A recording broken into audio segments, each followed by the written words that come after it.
গ্রামের বৌদিদের সম্পর্ক তাদের স্বামীর সাথে ওপেনে আর কিস্তিওয়ালার সাথে গোপনে। বৌদিরা স্বপ্ন দেখে তাদের জামাই হবে সরকারি চাকরিওয়ালা, অথচ ভাগ্যে জোটে সিকিউরিটি গার্ড চাকরিওয়ালা। বৌদিরা স্বপ্ন দেখে তাদের জামাই হবে জনি সিনচের মতো অলরাউন্ডার, কিন্তু ভাগ্যে জোটে ভলেন্টিয়ার। বৌদির বাবা লবণ আনতে ফান্তা ফুরায়, আবার সে স্বপ্ন দেখে কোটিপতি বাপের একমাত্র ছেলেকে বিয়ে করতে। বৌদি চায় তার জামাই পাড়ার সকল মহিলা মানুষকে ইগনোর করুক, অথচ সে পাড়ার দাদাদের একমাত্র ফেভারিট ক্রাশ। বৌদি চায় তার জামাই হবে একমাত্র উচ্চ শিক্ষিত, অথচ সে নিজে 3বার মেট্রিক ফেল। বৌদির কাছে সবচেয়ে ভালো লোক তার বাপের বাড়ির, আর সবচেয়ে খারাপ লোক তার স্বামীর বাড়ির লোক।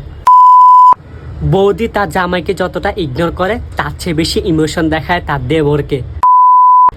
বৌদিরা স্বপ্ন দেখে তাদের জামাই হবে বিমান চালানোর পাইলট, অথচ কপালে জোটে অটোরিকশা চালক। বৌদিরা স্বপ্ন দেখে তাদের জামাইরা হবে লাখপতি, অথচ সে নিজেই রাস্তার ফকির। বৌদিরা স্বপ্ন দেখে তাদের জামাইরা তাদেরকে মহারানী করে রাখবে, তবে বাস্তবে সেটা রান্নাঘরের। বৌদিরা স্বপ্ন দেখে তাদের জামাইরা হবে নায়কের মতো, অথচ তারা নিজেরাই ফিল্টার সুন্দরী। বৌদিরা স্বপ্ন দেখে তাদের জামাইরা তাদেরকে মাথা করে রাখবে, কিন্তু বাস্তবে পায়ের নিচেই রাখে না।